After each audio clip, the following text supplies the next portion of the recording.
Hi guys, इस video के through मैं आपको जीएसटी के बेसिक कॉन्सेप्ट से इंट्रोड्यूस करवाऊंगा। एक इन्फॉर्म्ड सिटीजन को जितना पता होना चाहिए जीएसटी के बारे में उतना इस वीडियो से आपको पता चलेगा।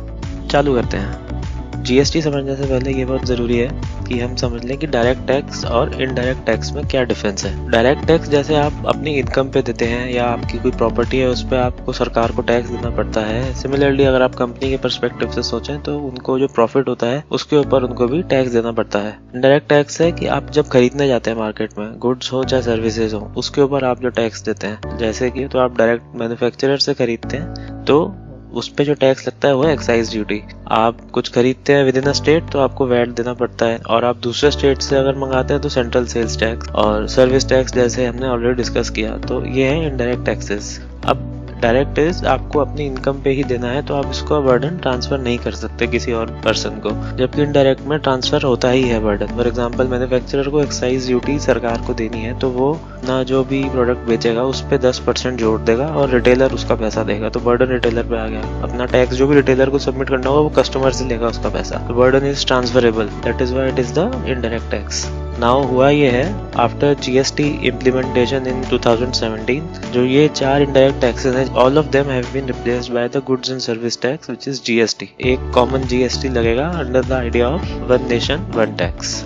How is GST better than the previous tax system? So हम एक बेसिक सा एग्जांपल यूज करेंगे और उसके लिए दोनों सिनेरियो डिस्कस करेंगे, before GST and after GST. तो before GST let's say there is a tyre manufacturer Gurgaon में जो अपना टायर बेचता है दिल्ली में एक रिटेलर को, एक शॉपकीपर को। ओके, तो सेलिंग प्राइस ही है 5000 और उसको एक्साइज ड्यूटी देनी है, तो लेट्स से 10% उसने एक्साइज ड्यूटी लगाई है तो 5500 हो गया after applying the excise duty. अब क्योंकि स्टेट चेंज हो रहा है फ्रॉम हरियाणा टू दिल्ली तो सेंट्रल सेल्स टैक्स जो पहले होता था 2% वो लगाया तो टोटल 5610 रुपीज।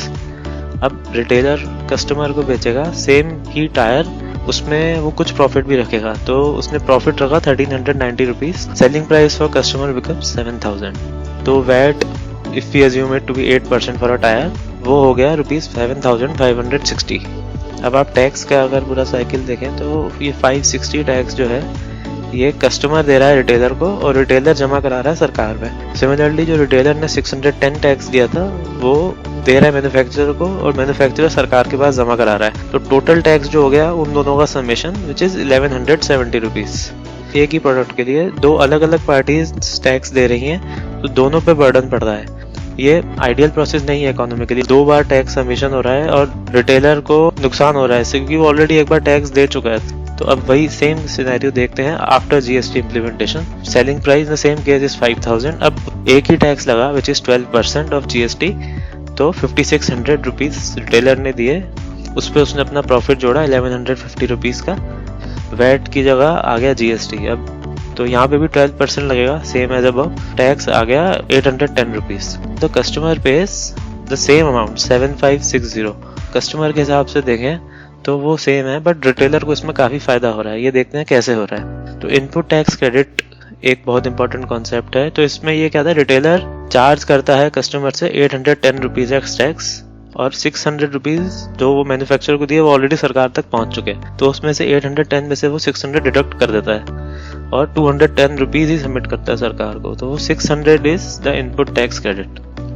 तो यहाँ पे जो टोटल टैक्स सबमिट है सरकार को वो है 810 रुपीज। तो सारा जो बर्डन है टैक्स का वो एक ही पार्टी के पास है विच इज द कस्टमर। तो रिटेलर के लिए काफी फायदा है इसमें। तो इसमें कस्टमर का भी फायदा हो सकता है कि रिटेलर को अगर कॉन्फिडेंस आए इस प्रोसेस पे तो वो प्रॉफिट शायद कम ले अपना, तो कस्टमर का भी ना फायदा हो जाएगा इससे। Input tax credit one first advantage, no tax on tax problem, same GST rates and laws across states. Service tax इसमें इंक्लूड हो रखा है जो कि वैट में नहीं होता था, और obviously it is simpler to manage for everyone. Dual structure of GST in India. जो पैसा टैक्स से आता है वो जाता किसके पास है? सेंट्रल गवर्नमेंट, स्टेट गवर्नमेंट और बोथ। इंडिया के केस में ये दोनों के पास जाता है इक्वली डिवाइड होके, तभी इसको हम कहते हैं dual structure of GST in India. आप कोई चीज़ खरीदते हैं अगर विद इन अ स्टेट, अगर लेट्स से उसका टैक्स रेट 12% है तो वो 6% सेंटर के पास जाता है और 6% स्टेट यूनियन टेरिटरी के पास जाता है। कोई ट्रांसपोर्ट करवाते हैं सामान को, फॉर दैट जो पहले CST लगता था अब उसकी जगह लगता है IGST, which is the integrated goods and service tax, and it goes to the central government. If you talk about the GST tax slabs, fixed 5 tax slabs हैं जिसके अक्रॉस सारे प्रोडक्ट डिवाइडेड हैं. First one is the 0%, which we can say are some goods which are exempted from GST, जो है essentials, milk, eggs और some basic medical equipment. And then there is a lower rate of 5%, which is for tea, spices and services के cab जो होता है उसमें भी 5% लगता है. There are two standard rates, 12% first one, इसमें packaged food में लगता है और air travel अगर आप करते हैं. Second one is 18%, mobiles, computers and if you take service in the restaurant. And then there is a higher rate of 28%. It is for the luxury goods like washing machine, fridge. If you go to the amusement parks, we have to pay 28% GST.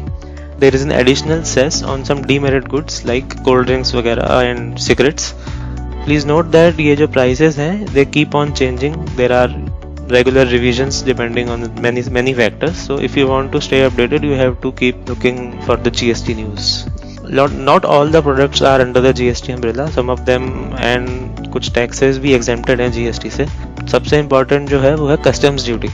तो जो हम import कराते हैं जब product, तो हम जो tax देते हैं उस पर वो होता है कस्टम्स ड्यूटी. तो अभी पुराना टैक्स स्ट्रक्चर ही चल रहा है, उसमें GST नहीं लगा है अभी भी. In terms of products, petrol हो गया, डीजल हो गया and alcohol for human consumption, तो ये दोनों GST के अंडर नहीं है. तो अगर आप नोटिस करेंगे तो इनका हर स्टेट में अलग टैक्स रेट होता है, जबकि अगर GST के अंडर होता तो ऐसा नहीं होता. फाइनली GST काउंसिल, तो GST council decides whether the rates need to be revised या किसी प्रोडक्ट को एक रेट से निकाल के दूसरी रेट के कैटेगरी में डालना है and all that stuff. This is headed by the union finance minister. Ministers from finance ministry भी पार्ट होते हैं इसका, और एक म्यूचुअल एग्रीमेंट होता है स्टेट एंड सेंट्रल गवर्नमेंट के बीच में. That is it guys. आप बताइए आपको ये वीडियो कैसा लगा. अगर अच्छा लगा हो तो ज़रूर सब्सक्राइब करिए for similar videos in future.